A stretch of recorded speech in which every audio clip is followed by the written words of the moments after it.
जय श्री कृष्ण दोस्तों, स्वागत है आपका आज के देश एस्ट्रोलॉजी में। कृष्ण इज हैप्पीनेस, कृष्ण ही खुशी हैं, जैसे मैं हमेशा कहता हूं। दोस्तों, आज हम लोग बहुत एक इम्पॉर्टेंट टॉपिक पे बात करेंगे जो हमें ये बताता है कि वो बेस्ट टाइम कौन सा है जब हमको किसी प्रकार की एडवाइस, काउंसलिंग, कंसल्टेशंस ले लेनी चाहिए अपने जीवन में, जो हमको बहुत मदद करती है। साथ ही में ये वो वाला समय भी है जब हमको किसी प्रकार की स्पिरिचुअल प्रैक्टिसेस में, पूजा पाठ में, मंत्र साधना में, ज्ञान अर्जित करने में किसी तरीके का ये भी बहुत उपयुक्त समय होता है उस चीज को स्टार्ट करने के लिए। तो दोस्तों, वीडियो स्टार्ट करने से पहले चैनल को सब्सक्राइब अवश्य कर दीजिए, लाइक करिए, कमेंट करिए, सपोर्ट करते रहिए जैसे आप लोग कर रहे हैं। उसके लिए अति आभार है आप लोगों का। नोटिफिकेशन बेल अवश्य पुश कर दीजिएगा ताकि मेरे द्वारा पोस्ट किए गए वीडियोस आपको टाइम टू टाइम मिलते रहें। डबल रिक्वेस्ट है, जिनको पर्सनल कंसल्टेशंस लेनी हो अपने जीवन में किसी भी बारे में, मैरिज के, प्रोफेशन, हेल्थ, संतान, जॉब चेंज के बारे में, मैरिज में अगर किसी प्रकार का आपको देरी है, अवश्य आप मुझे संपर्क कर सकते हैं। मेरे नंबर्स वीडियो में फ्लैश होते रहते हैं, वीडियो के डिस्क्रिप्शन बॉक्स में भी नीचे दिए रहते हैं। आप मुझे ईमेल के थ्रू भी संपर्क कर सकते हैं। ये ध्यान रखिएगा, पर्सनल कंसल्टेशंस पेड होती हैं। जिनको ज्योतिष विद्या सीखनी है, वास्तुशास्त्र सीखना है, न्यूमरोलॉजी सीखनी है, अवश्य मुझे संपर्क कर सकते हैं। फीस के बारे में जानने के लिए, कोर्स के बारे में जानने के लिए, अवधि के बारे में जानने के लिए इन्हीं नंबरों पे या ईमेल के थ्रू। दोस्तों, आज का जो वीडियो है वो इस पॉइंट ऑफ व्यू से बहुत इम्पॉर्टेंट है कि हम कई बार अपनी प्रॉब्लम्स की सॉल्यूशन चाहते हैं लाइफ में। पहली तो वो किसी के आए ना जीवन में सबके सुंदर तरीके से जीवन चलता रहे, संतोषजनक रहे, अच्छे कर्म सब लोग करते रहें, धर्म के पथ पे चलते रहें। उतनी कम से कम प्रॉब्लम्स सबको फेस होंगी जहां संतुष्टि का भाव आ गया। अदरवाइज तो ये चक्र चल ही रहा है, सब उसमें देखिए पिसी रहे हैं किसी ना किसी वजह से। तो सबसे बेस्ट टाइम क्या है जब आपको एडवाइस लेना बनता है?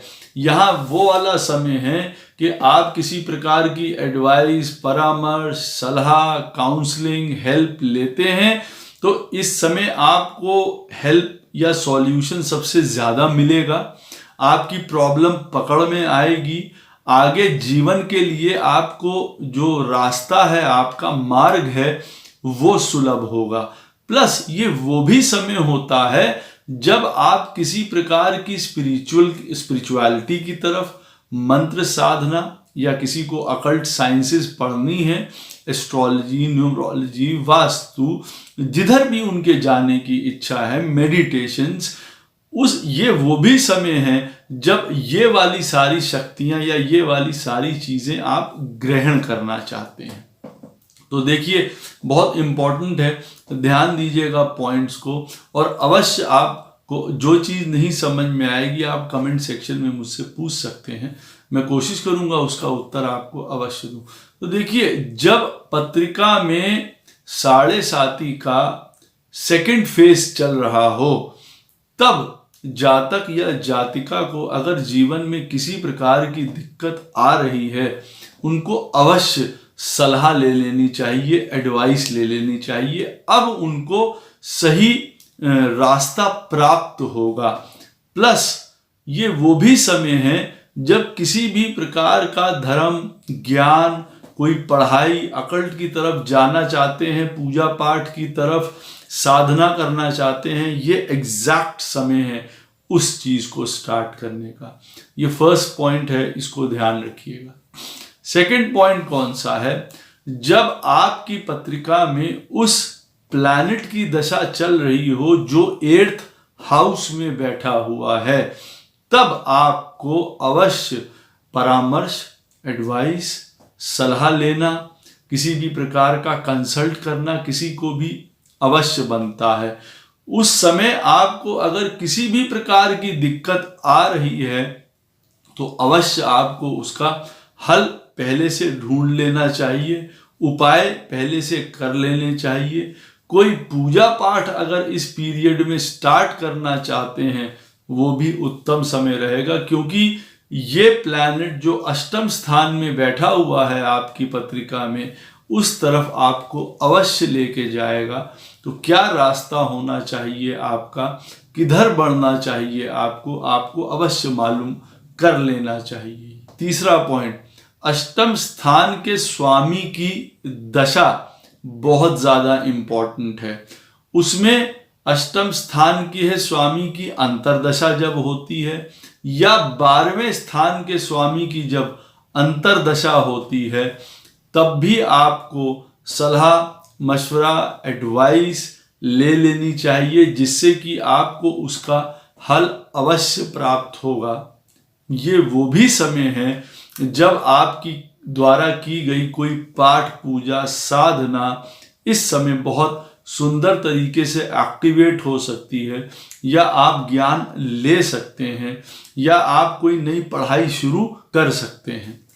केतु की दशा आपके जीवन में चल रही हो, उसमें केतु की अंतरदशा चल रही हो, या 8th हाउस के स्वामी की दशा चल रही हो केतु की दशा में, या 12th हाउस के स्वामी की दशा चल रही हो, इस समय भी आपको हर प्रकार की अपनी प्रॉब्लम्स की सॉल्यूशंस के लिए एडवाइस हेल्प अवश्य ले लेनी चाहिए। आपको अवश्य सहायता प्राप्त होगी, आपको कई प्रकार के हल प्राप्त हो सकते हैं। साथ ही में ये वो भी टाइम है जब आप किसी प्रकार की भी मंत्र पूजा साधना कोई ज्ञान विद्या अगर लेना चाहते हैं तो आप ले सकते हैं। फिर आगे का पॉइंट है कि केतु जब आपकी पत्रिका में अष्टम स्थान से होकर निकल रहा हो, जब केतु आपकी पत्रिका में 12वें स्थान से होकर निकल रहा हो, जब केतु आपके लगन के घर से होकर निकल रहा हो, जब केतु उस राशि से निकल रहा हो जिसमें चंद्रमा बैठा हुआ है, तब अवश्य आपको अपनी प्रॉब्लम्स के लिए हल या सॉल्यूशन या एडवाइसेस जरूर लेनी चाहिए। इस समय आपको उसका जो सॉल्यूशंस हैं प्रॉब्लम्स के, उसके हल अवश्य प्राप्त होंगे।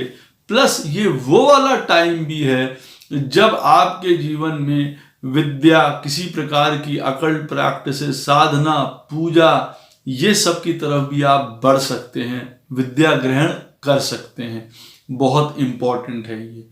फिर एक और पॉइंट है, जब आपकी पत्रिका में आत्मा कारक की दशा चल रही हो और वो केतु या राहु के साथ बैठा हुआ हो, उसके बाद अगर वो अष्टम और 12वें में बैठा हुआ हो, ये स्पेसिफिक है। देखिए, एक तो आत्मा कारक की दशा आपकी पत्रिका की, वो राहु या केतु के साथ बैठा हो, और वो अष्टम में या द्वादश में बैठा हो आपकी पत्रिका में, अवश्य आपको उसकी दशा में तुरंत और त्वरित रूप से सलाह, आपको परामर्श, कंसल्टेशन जरूर लेनी चाहिए। क्यों? क्योंकि आपका आगे का मार्ग जो है प्रशस्त कर सकते हैं, वो हेल्प आपको मिल सकती है। कई ऐसी चीज़ों के या रहस्यों के बारे में आपको पता चल सकता है, फैक्ट्स के बारे में मैं कहूँगा, जो आपके जीवन में आने वाले हैं, उसके बारे में आप सतर्क हो सकते हैं, उपाय कर सकते हैं, लाइफस्टाइल चेंज कर सकते हैं, जहां गलतियां कर रहे हैं उसको सुधार सकते हैं। ये वो वाली दशा में आपके लिए बहुत इंपॉर्टेंट है कि हर प्रकार का आप सॉल्यूशन, एडवाइसेस अपने लिए प्राप्त करें।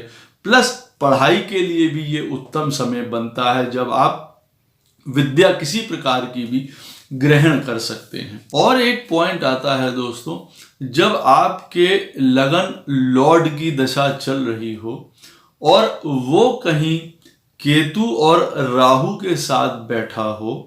पहला पॉइंट, जब आपके लगन लॉर्ड की दशा चल रही हो और ट्रांजिट में वो उस घर से होके निकल रहा हो जहां पे आपकी पत्रिका में केतु और राहु बैठे हुए हों, जब आपके लगन के स्वामी की दशा हो और वो अगर आपकी पत्रिका में अष्टम या 12वें स्थान से होके निकल रहा हो और वहां पे राहु केतु बैठे हों, अवश्य आपको सलाह लेने का ये उत्तम पीरियड होता है। आपको कई प्रकार के अपनी प्रॉब्लम्स के जो हल हैं वो मिल जाएंगे जो नहीं मिल रहे थे। ये बहुत इंपॉर्टेंट पॉइंट है। जब लगन लॉर्ड के बारे में जो मैंने आपको बताया है, जब वो केतु या राहु से अटैच होता है या वो उस घर से निकल रहा होता है, जब केतु और राहु जहां बैठे होते हैं आपके नेटल चार्ट में, या जब आपका लगन का स्वामी अष्टम या 12वें स्थान से होके निकल रहा होता है आपके ट्रांजिट चार्ट में, तो अवश्य ये समय होता है जब आपको कोई चली आ रही अगर आपकी समस्याएं हैं तो इस समय आपको अपने सॉल्यूशंस मिल सकते हैं, पा सकते हैं। तो अवश्य आपको उन चीज़ों की तरफ जतन करना चाहिए। आखिरी में बहुत एक इम्पॉर्टेंट और टाइम है जब आपको अवश्य सलाह ले लेनी चाहिए, या जब आप स्पिरिचुअल प्रैक्टिस की तरफ, ज्ञान की तरफ बढ़ते हुए नजर आएंगे, वो तब है जब आपकी पत्रिका में, मूल पत्रिका में सूर्य या चंद्रमा राहु केतु के साथ बैठे हुए हैं और ट्रांजिट में जब केतु या राहु इसके ऊपर से होके ट्रांजिट कर रहे हैं इस कंजंक्शन को, जिस घर में भी बन रही है। उदाहरण के तौर पे सूर्य और केतु साथ में बैठे हुए हैं, मान लीजिए आपकी पत्रिका में चौथे स्थान पे कुंभ राशि में बैठे हुए हैं। अब जब केतु या राहु में से कोई भी प्लैनेट कुंभ राशि से होके, राहु या केतु में से जब भी ट्रांजिट करेगा, अवश्य आपको एडवाइस या सलाह ले लेनी चाहिए। ये वो भी समय है जब आप किसी भी प्रकार की साधना, मंत्र, पूजा, स्पिरिचुअल प्रैक्टिस, पढ़ाई, गूढ़ता की वो स्टार्ट कर सकते हैं। यही चीज चंद्र केतु और चंद्र राहु के साथ भी बनती है। अगर आपकी पत्रिका में वो साथ में बैठे हुए हैं और राहु या केतु उसी घर से होके जब निकल रहा है, अवश्य आपको सलाह ले लेनी चाहिए। उस समय आपको बेस्ट सॉल्यूशंस मिलने की पूरी उम्मीद रहती है। लास्ट में सबसे ज्यादा एक इम्पॉर्टेंट पॉइंट क्या है, जो मैंने आपको फैक्टर्स बताए हैं जिस समय आपका टाइम बनता है उचित सलाह लेने का, और आपको वो मिल भी जाए। प्रश्न बहुत होते हैं, प्रॉब्लम्स बहुत हो सकती हैं, परेशानियां बहुत हो सकती हैं, लेकिन हमको उसका हल मिलेगा कि नहीं मिलेगा, वो एक बहुत चुनौती भरी बात होती है। हल नहीं प्राप्त हो पाते हैं। ये वो वाले टाइम है जब आपकी एनर्जीज बहुत ज़्यादा हाई होती हैं, या यूं कह लीजिए खुली हुई होती हैं कई प्रकार की, जैसे इस समय पूजा, साधना, मंत्र करने के लिए, तो सॉल्यूशंस भी इस समय आपको अवश्य मिल सकते हैं। अब ऐसे में जब आपकी पत्रिका में जो जुपिटर है आपके अगर फर्स्ट हाउस को, फिफ्थ हाउस को या 9th हाउस में ट्रांजिट कर रहा है आपके पत्रिका में, जो नेटल चार्ट है आपका, तब आप यकीन मानिए कि आपको सॉल्यूशंस मिलने की बहुत ज़्यादा उम्मीद रहती है आपके अपने प्रॉब्लम्स की। उदाहरण के तौर पे आपकी कर्क लगन की कुंडली है मान लीजिए, और जब आपकी पत्रिका में जो बृहस्पति है कर्क राशि में या वृश्चिक राशि में या मीन राशि में जब गोचर कर रहे होंगे आपकी पत्रिका में, तब आपको जो आपकी प्रॉब्लम्स हैं उनके सॉल्यूशन मिलने का पूरा समय होता है। जुपिटर जब त्रिकोण स्थानों में होके निकल रहा होता है आपकी पत्रिका में, और जो मैंने आपको दशाएं बताई हैं, जो मैंने आपको पॉइंट्स बताए हैं, जब आपको एडवाइस ले लेनी चाहिए, जरूरी है ऐसे समय में जुपिटर भी अगर फर्स्ट, फिफ्थ या 9th हाउस में हो के आपकी पत्रिका में चल रहा है, निकल रहा है, आपको अवश्य गुरु, मंत्र, साधना, स्पिरिचुअलिटी और आपकी प्रॉब्लम्स का हल अवश्य प्राप्त होगा। आशा करता हूँ ये वीडियो आपको पसंद आएगा, इंफॉर्मेटिव लगेगा, हेल्प करेगा। आपके कोई भी प्रश्न हो इस वीडियो से संबंधित अवश्य मुझसे पूछ सकते हैं। कोशिश करूँगा कि उसका उत्तर आपको अवश्य दूँ। जय श्री कृष्ण।